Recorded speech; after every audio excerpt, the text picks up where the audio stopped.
Arkadaşlar merhaba. Yıllardır domatesimizi toprak altından sulamalı pet şişeyle dikiyoruz. Sudan %90 üzeri tasarruf ediyoruz. Hastalık böcek olmuyor. Ve çok verimli oluyor. Lezzetli doğal domates topluyoruz. Bahçemizdeki otlara dokunmuyoruz. Bunlar büyüdüğü zaman dikimden 30-40 gün önce bel ile alt üst ediyoruz toprağı. Bunlar gübre oluyor. Gübre olarak bu yeterli oluyor. Başka gübre vermiyoruz. Şimdi toprağımızı kaldıralım bir. Şişe girecek şekilde.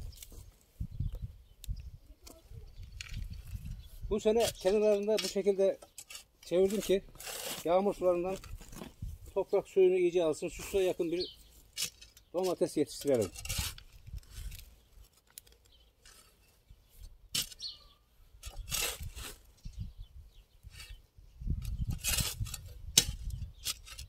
Hatta orada otlar çürür ve gübre oldu. Biraz derin dikiyorum. Bunu 5 litre veya 10 litrelik şişeyle dikebiliyoruz. 5 litrelik şişeyle dikersek 2 adet domates filesi. 10 litreye dikersek 4 tane filemize rahatlıkla yetiyor. Şimdi şişemizi alalım.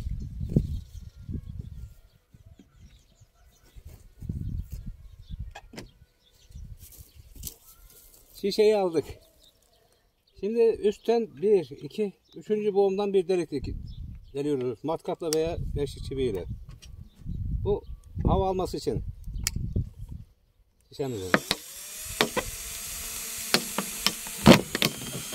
Biraz genişletelim.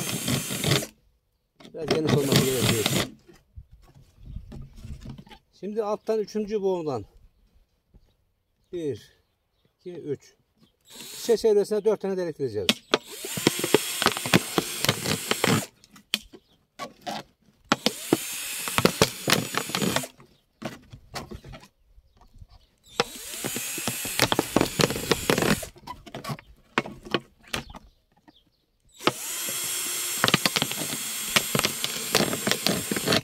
Deliklerimiz tamam.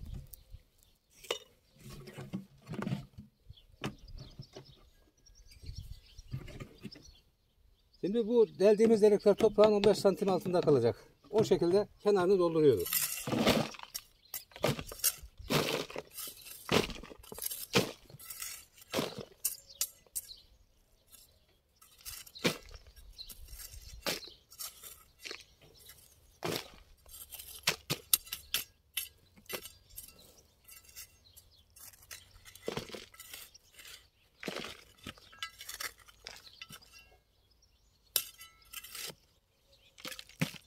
Tabii taşları almakta fayda var. Kökler daha iyi gelişiyor. Ancak çok büyük olmadığı zaman almaya gerek yok.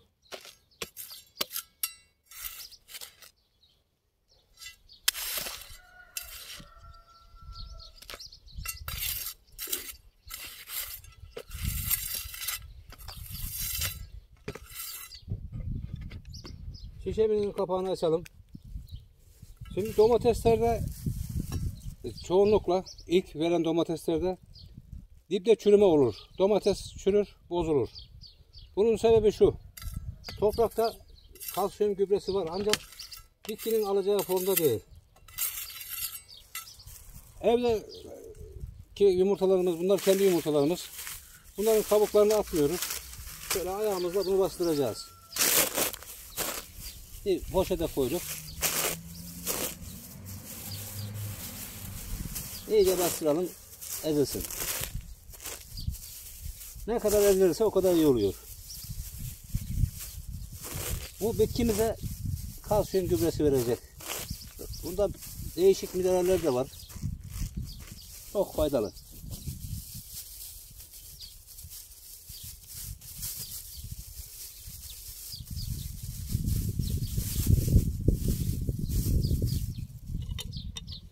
Şimdi bundan 2 yemek kaşığı kadar içine katalım.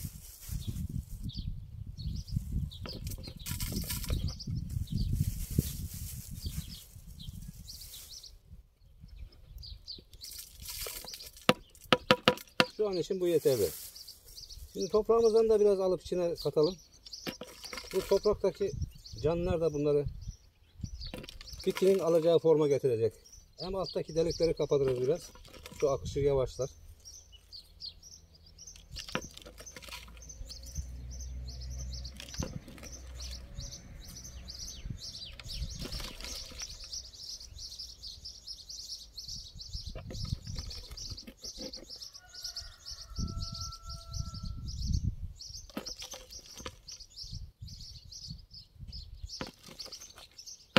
Bu kadar yeterli.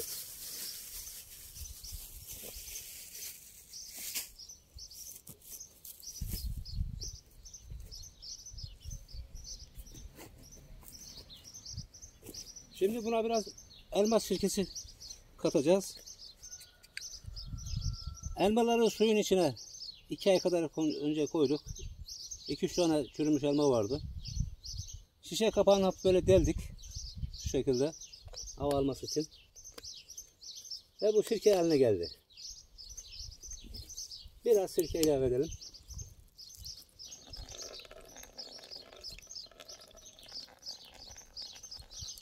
Bu kadar yeterli.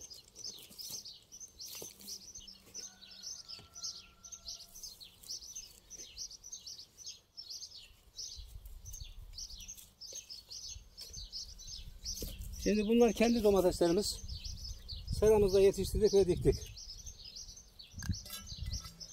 Şişenin 10-15 santim uzağından bir çukur açıyoruz.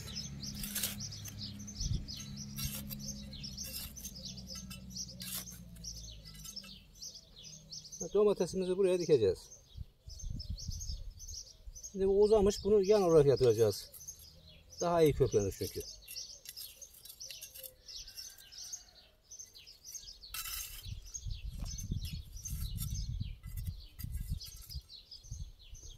Arkasından diğerini dikelim.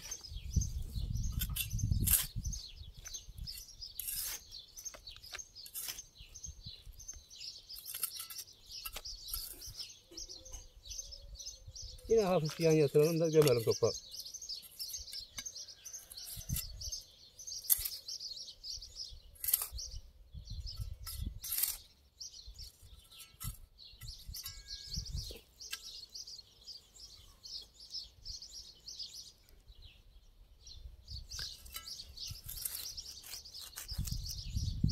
Beş litre şişe olursa 2 tane şişe yeterli oluyor.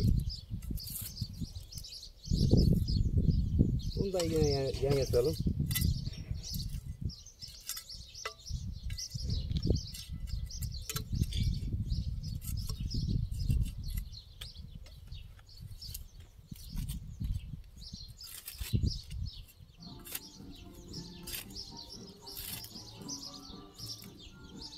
Ve son fidemizle dikiyoruz.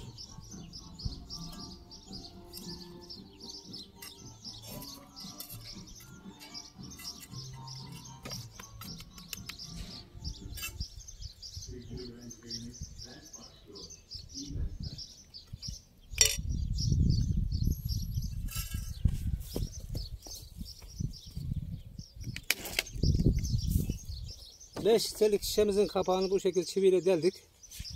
Bunu sulamada kullanıyoruz. Şimdi bunlara can suyu verelim bolca.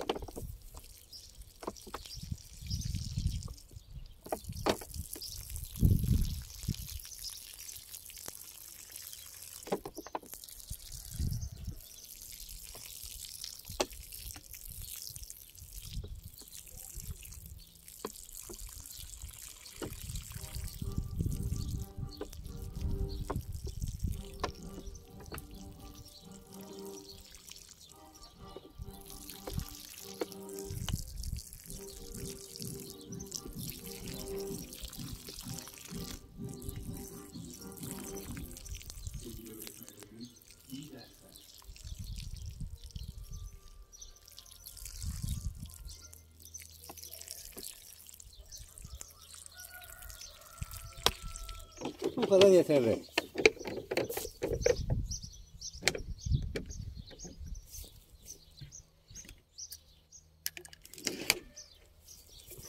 Şimdi şişemizi suyla dolduruyoruz. Biraz şöyle kenarlarından alsın.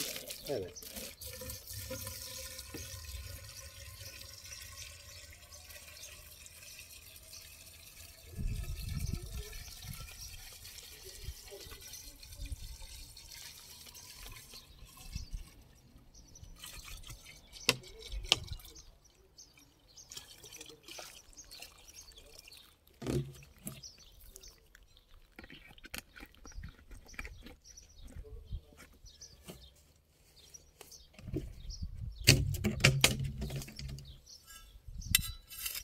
Suladığımız yerleri hafif toprakla örtelim ki nemi kaybolmasın.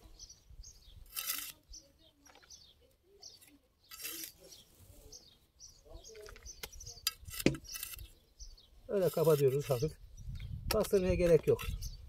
Bu su bunların dibini bastırır.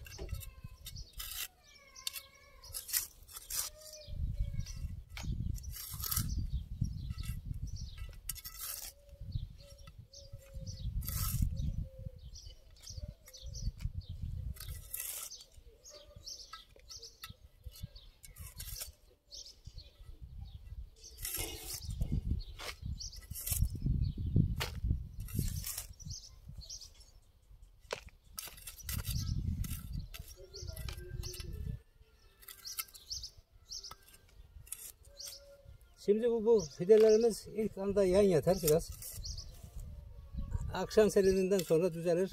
Yarın falan düzelir. Ve gelişmeye başlar.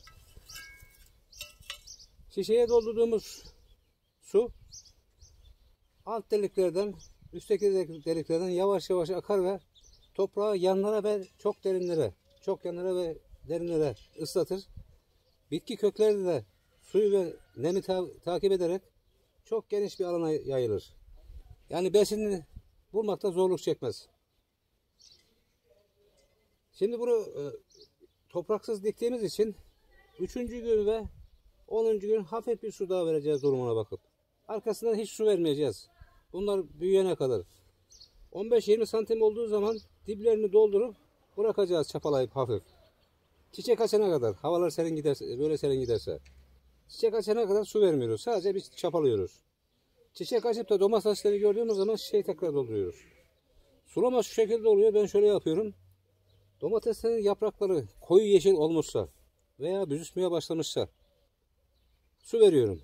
Ayrıca çiçekleri var ve domatesler tutmuş görünüyor böyle fındık kadar veya leblebi kadar. Bol bol su vermek gerekiyor. Yani şişeyi dolduracağız. Bol dediğimiz bu. 2. güne kadar bir şişe daha yetiyor. Sudan %90'ın üzerinde tasarruf sağlıyoruz.